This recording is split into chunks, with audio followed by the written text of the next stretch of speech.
সুপ্রিয় শিক্ষার্থী, আসসালামু আলাইকুম। আরিফস একাডেমির পক্ষ থেকে তোমাদেরকে জানাই শুভেচ্ছা। আশা করি তোমরা ভালো আছো এবং সুস্থ আছো। তো আজকে আমরা জ্যামিতি 10 অধ্যায়ের ত্রিভুজ নিয়ে আলোচনা করব, ঠিক আছে? তো গত পর্বে আমরা কোণ শিখেছিলাম, ঠিক আছে? তো আজকের এই ক্লাসে আমরা ত্রিভুজের বেসিক থেকে একেবারে শেষ পর্যন্ত আমরা শিখবো, ঠিক আছে? বেসিক সহ, ঠিক আছে? তো ত্রিভুজটা আসলে কাকে বলে, ঠিক আছে? ত্রিভুজের সংজ্ঞা কি? তো দেখো আমি এখানে লিখে রেখেছি যে ত্রিভুজ তিনটি বাহু দ্বারা আবদ্ধ ক্ষেত্রকে, ঠিক আছে? তিনটি বাহু দ্বারা আবদ্ধ ক্ষেত্রকেই ত্রিভুজ বলা হয়। অর্থাৎ দেখো এখানে চিত্র, তিনটি বাহু এ বি একটা বাহু, বি সি এবং কি এসি, এখানে কয়টি বাহু? তিনটি বাহু দ্বারা দেখো একটা আবদ্ধ হয়েছে, এই ক্ষেত্র তৈরি হয়েছে, যে ভিতরে এই ক্ষেত্রটা তৈরি হয়েছে না, এই ক্ষেত্রটাকে বলা হচ্ছে আমাদের ত্রিভুজ, ঠিক আছে? তাহলে যখন আমাদেরকে এরকম লিখতে দেবে তখন কিন্তু আমাদেরকে চিত্রও আঁকাতে হবে, ঠিক আছে? তো দেখো তাহলে এ বি সি একটি কি ত্রিভুজ, ঠিক আছে? তাহলে সংজ্ঞা হচ্ছে আমাদের তিনটি বাহু দ্বারা আবদ্ধ ক্ষেত্রকেই ত্রিভুজ বলা হয়, ঠিক আছে? তো সংজ্ঞা যখন লিখতে দেবে তখন আমাদেরকে চিত্র সহ কিন্তু আঁকতে হবে, ঠিক আছে? চিত্রও আঁকা দরকার। এরপর দেখো এখন ত্রিভুজ তো শিখলাম, তাহলে ত্রিভুজ কয় প্রকার?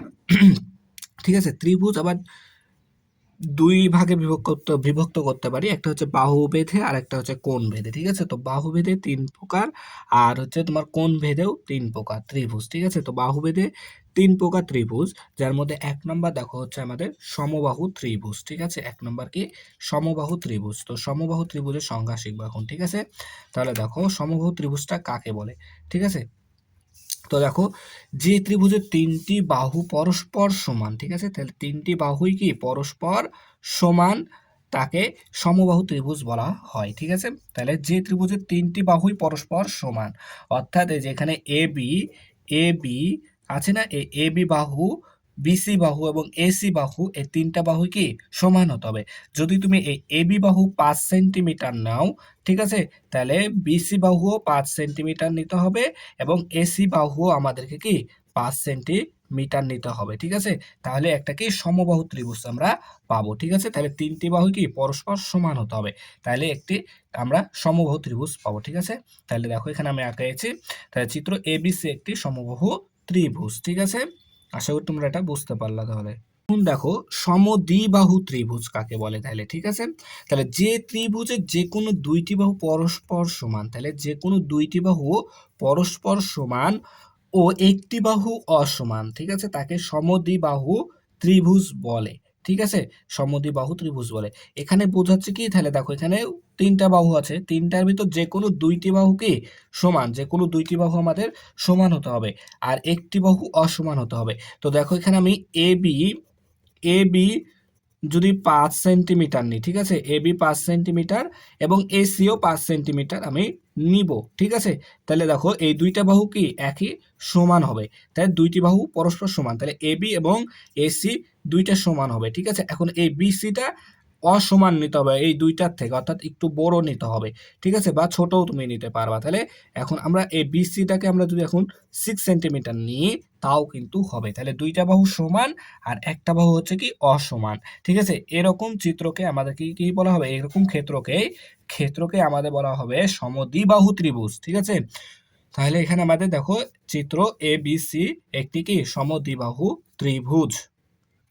এরপর দেখো 3 নম্বর হচ্ছে বিষমবাহু ত্রিভুজ, ঠিক আছে? বিষমবাহু ত্রিভুজ, তাহলে যে ত্রিভুজের তিনটি বাহুই পরস্পর অসমান, ঠিক আছে? তাহলে যে ত্রিভুজের তিনটি বাহুই পরস্পর অসমান, অর্থাৎ 3টা বাহু থাকবে, ত্রিভুজের তো 3টা বাহু, তাই না? এই 3টা বাহু কি অসমান, অর্থাৎ অর্থাৎ কি 3টা বাহুর মান কি আলাদা আলাদা, ঠিক আছে? তাকে বিষমবাহু ত্রিভুজ বলা হয়। তাহলে আমাদের যে ত্রিভুজের 3টি বাহুই পরস্পর অসমান তাকে বিষমবাহু ত্রিভুজ বলা হয়। যেমন দেখো এখানে যদি আমরা এ বি সমান 5 সেন্টিমিটার নিই, তারপরে এস সমান আমরা 6 সেন্টিমিটার এবং এস বিসি সমান সমান 4 সেন্টিমিটার, এরকম ধরনের তাই হবে কি আমাদের বিষমবাহু ত্রিভুজ, তাই না? তিন রকম বাহু হবে, ঠিক আছে? তাহলে এ বি, এসি এবং বিসি, তাহলে চিত্র এ বিসি একটি বিষমবাহু ত্রিভুজ, ঠিক আছে? এই চিত্রটা একটু ভুল হয়েছে, ঠিক আছে? এই চিত্রটা মেন, ঠিক আছে? তাহলে চিত্র এ বিসি একটি কি আমাদের বিষমবাহু ত্রিভুজ হবে, ঠিক আছে? তাহলে দেখো বাহুভেদে আমাদের 3টা ত্রিভুজ, ঠিক আছে, সমবাহু ত্রিভুজ, তারপরে সমদ্বিবাহু ত্রিভুজ আর হচ্ছে বিষমবাহু ত্রিভুজ, ঠিক আছে? 3টা শিখলাম আমরা। এখন আমরা শিখব কোণ বেঁধে। কোণ বেঁধেও ত্রিভুজ আবার ৩ প্রকার, ঠিক আছে? সেটা এখন আমরা শিখব। দেখো কোণ বেঁধে আমাদের ত্রিভুজ, ঠিক আছে? এখন আমরা শিখব। তাহলে কোণ বেঁধে ত্রিভুজের ১ নম্বর হচ্ছে সমকোণী ত্রিভুজ, ঠিক আছে? সমকোণী ত্রিভুজ। তাহলে যে ত্রিভুজের একটি কোণ সমকোণ, তাহলে একটি কোণ কি সমকোণ অর্থাৎ ৯০ ডিগ্রি হবে। একটি কোণ সমকোণ অর্থাৎ ৯০ ডিগ্রি, তাকে সমকোণী ত্রিভুজ বলা হয়, ঠিক আছে? যেমন এখানে চিত্র দেখো আঁকিয়ে রেখেছি আমি, যে কি দেখো এ বি সি একটি কি আমাদের সমকোণী ত্রিভুজ, যার একটি কোণ আমাদের ৯০ ডিগ্রি, ঠিক আছে? একটি কোণ আমাদের ৯০ ডিগ্রি, ঠিক আছে? তো এই যে এই চিত্রটা দেখছো না, এই চিত্র আরো কিছু জানার আছে আমাদের এখানে। তো দেখো এই যে এখানে এ বি হচ্ছে আমাদের লম্ব, ঠিক আছে? ঠিক আছে, এখানে এ বি হচ্ছে আমাদের লম্ব, বিসি হচ্ছে আমাদের ভূমি, ঠিক আছে? বিসি হচ্ছে ভূমি, এবং এই এসি হচ্ছে আমাদের অতিভুজ। এসি কে বলা হয় অতিভুজ, ঠিক আছে? তাহলে এখানে এ বি কে বলা হয় লম্ব, বিসি কে বলা হয় ভূমি, এসি কে বলা হয় আমাদের অতিভুজ, ঠিক আছে? এটা মনে রাখো, আমাদের পরবর্তীতে কাজে লাগবে, ঠিক আছে? তাহলে চিত্র এবিসি একটি কি সমকোণী ত্রিভুজ, ঠিক আছে? এরপর দেখো ২ নম্বরে আছে আমাদের সূক্ষ্মকোণী ত্রিভুজ, ঠিক আছে? সূক্ষ্মকোণী ত্রিভুজ। তাহলে দেখো এখানে সূক্ষ্মকোণী ত্রিভুজটা কাকে বলে? যে ত্রিভুজের প্রত্যেকটি কোণ সূক্ষ্মকোণ, ঠিক আছে? সূক্ষ্মকোণ, আমরা কিন্তু কোণ শিখেছিলাম, ঠিক আছে? সূক্ষ্মকোণ কাকে বলে?